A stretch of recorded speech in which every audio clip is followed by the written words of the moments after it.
Hello बच्चों, let's see the question. So our question is mark the correct order of decreasing acid strength of the following compound. हमें कुछ compound दिए गए और हमें यहाँ पर इनकी जो डिक्रीजिंग स्ट्रेंथ होगी एसिड स्ट्रेंथ वो हमें बतानी है. ठीक है, तो हम यहाँ पे जो ऑप्शंस दिए गए हैं तो सबसे पहला ऑप्शन है फिनॉल. तो हम एक बार इसको साइड करते हैं. बाकी जो हमारे हैं जैसे कि ये है मेटा नाइट्रोफिनॉल, तो हम इसको और जो हमारा फोर्थ है, ठीक है, हम इसको एक बार, सॉरी ये पैरा नाइट्रोफिनॉल, ठीक है, तो और ये है मेटा नाइट्रोफिनॉल.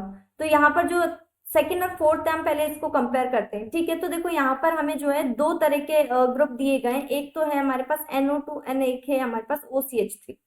ठीक है, जो ये दो ग्रुप होते हैं, NO2 जो होता है हमारा बिलोंग करता है EWG से, यानी कि जो हमारा विड्रॉइंग ग्रुप होता है, इलेक्ट्रॉन विड्रॉइंग ग्रुप, और जो CH3 होता है वो डिपेंड मतलब शो करता है डोनेटिंग ग्रुप को. ठीक है, EWG. अब जो विड्रॉइंग ग्रुप होता है ये क्या करता है, एसिडिटी को बढ़ाता है, इंक्रीज करता है, और ये क्या करता है, डिक्रीज करता है. ठीक है, अब सबसे पहले हम कंपेयर कर रहे हैं सेकेंड और फोर्थ में. तो देखो जब भी मेटा पर कोई भी कंपाउंड है, कोई भी ग्रुप लगा हुआ होता है, तो यहाँ पर जो मेटा पोजीशन पे क्या आता है, हमेशा -I इंडक्टिव इफेक्ट आता है.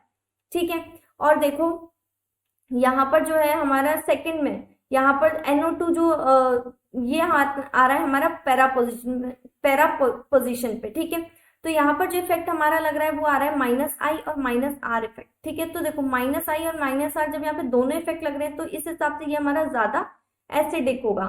ठीक है, तो जो हमारा सेकंड है वो हमारा ज्यादा एसिडिक होगा और जो हमारा फोर्थ है वो सेकंड से कम एसिडिक होगा. ठीक है, अब कंपेयर करते हैं हम थर्ड में और फिफ्थ में. ठीक है, तो देखो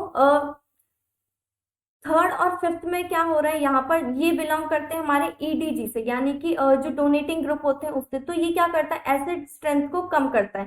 ठीक है, अब इसके पहले बात करते हैं हम फिनॉल की. अब देखो फिनॉल पे कोई ग्रुप नहीं है, ना EWG है ना EDG है, कुछ भी नहीं है. ठीक है, तो ये न्यूट्रल है, तो ये ना तो इसकी एसिडिक स्ट्रेंथ बढ़ रही है ना घट रही है. ठीक है, तो यानी कि जितनी रखती रहेगी, तो जिनकी बढ़ रही है वो पहले आ जाते हैं. अब जो न्यूट्रल है फिर वो आ जाता है, यानी कि फर्स्ट.